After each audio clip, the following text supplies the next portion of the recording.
السلام علیکم دوستو، آج بہت ہی ایک حادثہ پیش آیا ہے عرفان شاہ صاحب کے ساتھ۔ میں کہتا ہوں کہ آپ جتنے مرضی پیر بن جائیں، آپ کے پاس جتنا بھی علم ہو، جب تک آپ دین کے ساتھ مخلص نہیں ہیں نا، آپ کی کوئی عزت نہیں ہے۔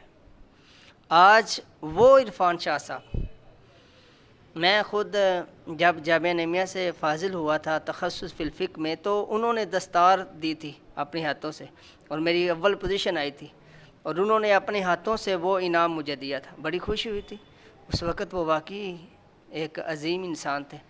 لیکن پھر ایک دور ایسا آیا جب وہ رافضیوں کی گود میں جا کر بیٹھ گئے، جب ان کا اٹھنا بیٹھنا، ان کا چال، ان کی چلن سب رافضیوں جیسی ہو گئے۔ تو آج دیکھیے، آج وہ داتا کے دربار پر آئے تھے۔ وہ عرفان شاہ صاحب جب وہ آیا کرتے تھے تو لوگ ان کے نیچے بیٹھ جایا کرتے تھے، اپنی پلکیں ان کے لیے جھکایا کرتے تھے، اپنے آپ کو بچھا دیا کرتے تھے۔ آج وہ عرفان شاہ صاحب جب داتا صاحب آتے ہیں تقریر کرنے کے لیے، ہائے ہائے، تو لوگوں نے ان کی تقریر کو سننا گوارا نہیں کیا۔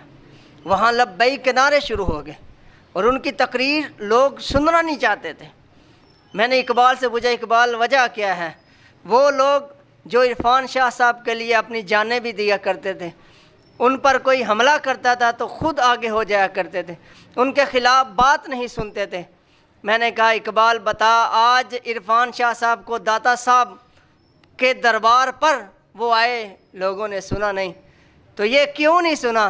اقبال نے کہا، اوے چلیا، تو نے سنا نہیں کہ محمد سے وفا تو نے تو ہم تیرے ہیں، یہ جہاں چیز ہے کیا لوح قلم تیرے ہیں۔ اقبال کہتا ہے، جب تک تو مصطفیٰ کے دین کے ساتھ مخلص رہے گا تو ہر چیز تیری ہے۔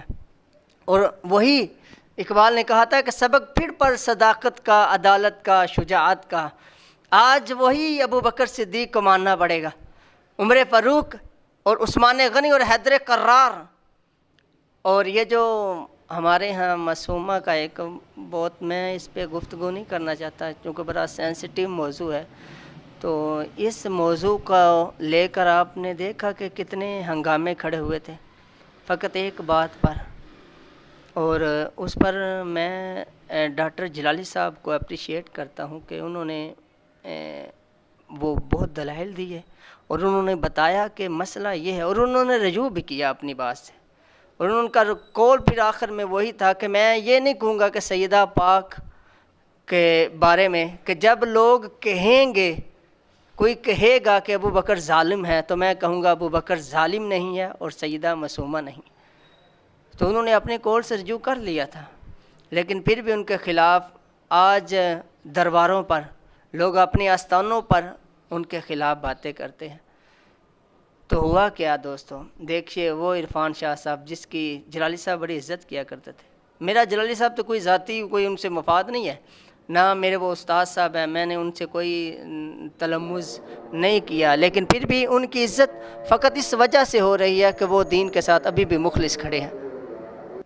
آج اہل سنت پر اگر حملہ ہوتا ہے تو جواب دینے کے لیے جلالی صاحب ہی آتے ہیں۔ آج میں یوٹیوب، آپ دیکھیں نا، ویسے تو جلسوں پر پابندی ہے، یوٹیوب اٹھائیں، آپ ان کے چینل کو دیکھیں، اور آپ کو ان کے چینل پر ہر موضوع پر، جب داتا صاحب کا عرس آیا اس پر ان کی کلام آپ کو ملے گا۔